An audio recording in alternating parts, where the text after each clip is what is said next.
The bustling city of Bengaluru, the vibrant capital of Karnataka, is a place where tradition and modernity blend seamlessly.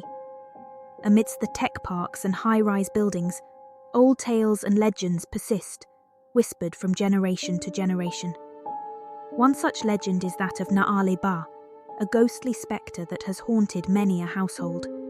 This is the story of Ananya, a young girl from Bengaluru, and her chilling encounter with Naale Ba when she was just 3 years old in her ancestral village. Ananya had always been intrigued by the stories her grandmother told her.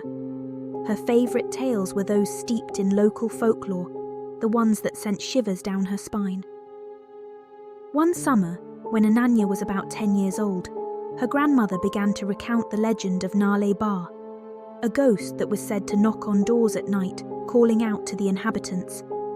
The only way to ward it off was to write Naale Ba, meaning come tomorrow in Canada, on the door, tricking the ghost into returning the next day. This legend had always seemed like just that, a legend, until her grandmother shared a story that made Ananya's blood run cold. It was the story of her own encounter with Naale Ba when she was just 3 years old, during a visit to her ancestral village. Ananya's ancestral village, located on the outskirts of Karnataka, was a place where time seemed to stand still. The village, with its narrow dirt roads and traditional houses, was a stark contrast to the urban sprawl of Bengaluru.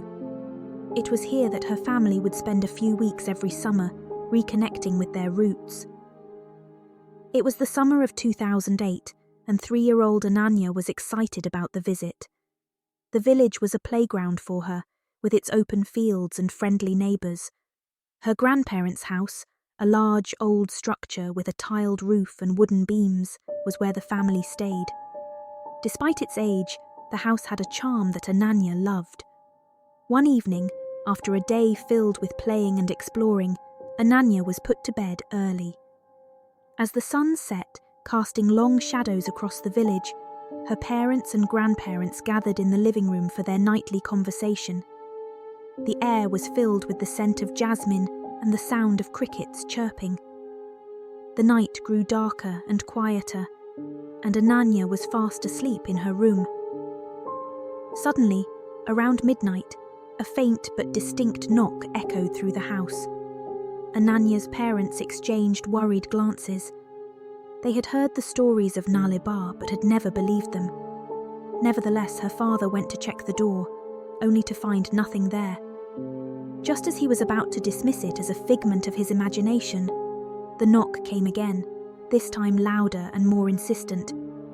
Fear gripped the family. Ananya's grandmother, a woman of strong faith and tradition, immediately knew what to do. She grabbed a piece of chalk and with trembling hands wrote Naale Ba on the door. Despite the words on the door, the knocking continued, each knock growing louder and more frantic. The family huddled together, whispering prayers.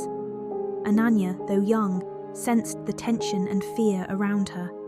She clung to her mother, wide-eyed and silent. Then, amidst the chaos, Ananya did something unexpected. She slipped away from her mother's grasp and walked towards the door. Her tiny hand reached out to the doorknob, and for a moment it seemed as if she would open it. Her grandmother screamed, but before anyone could react, Ananya turned back, her eyes wide with fear. "It's telling me to open the door," she said in a small, frightened voice. Her father rushed forward, scooping Ananya into his arms and pulling her away from the door. They spent the rest of the night huddled together, the knocking eventually subsiding as dawn approached. When the first light of day broke through, the village was as serene as ever, but the family knew they had encountered something inexplicable.